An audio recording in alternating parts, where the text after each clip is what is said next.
Hey everyone, welcome to Ultimate Sound Design Recipe Book Volume 2.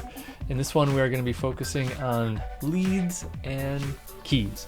So we're going to be talking about lead sounds. A lot of you know what that means already, but that's like a synth sound that's really kind of, that really grabs your attention. It usually is relatively high, it usually cuts through, might have a little bit of distortion on it.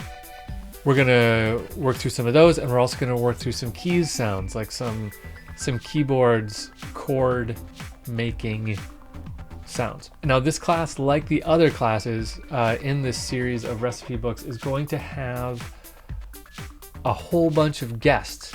We're going to hear from a lot of the same guests that we heard from in the last class, plus a few more surprises. So in this class I've got super professional sound designers who have lent their time to come in and say, here's my favorite tricks. Here's how I make lead sounds, here's how I make cool keyboard sounds, here's how I do all kinds of different stuff. So these experts are going to give you a really cool little look into how they craft some of their sounds. And that's why we call this a recipe book, right? Because they're going to say, you want that really sharp, piercing lead, here's how you get it. And they're going to show you how they dial it in. So it's a lot of fun. It's a great class. I'm really excited about it. Please jump in and we will see you on the inside.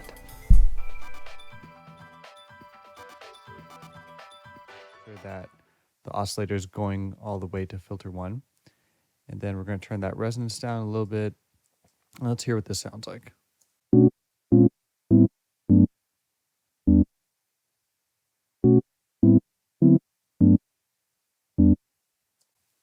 Okay, so what we have to do is we have to make this low pass filter open and then close very quickly as the sound is played. So what we're going to do is we're going to take an envelope over here. I'm going to choose envelope 2. And I'm going to... We can see the sound we're working with is located on this track.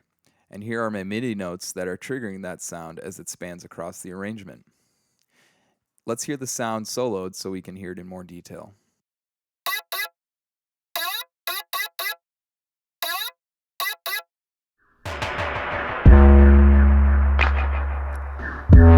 So when we get up to the main sort of crest of the track here, there's an arpeggiator and moving sort of phasey pad sound that comes in. I'm going to show you how I made this. So we'll skip ahead a bit here.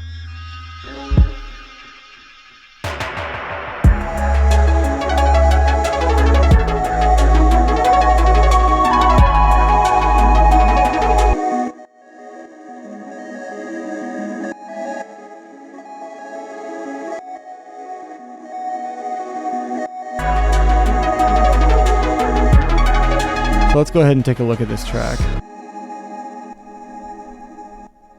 So if we look at the clip first, you can see that I've actually laid out the key signature here when I was making the kind of the arpeggiated lines. Just makes it easier sometimes when you're working inside the piano roll. And then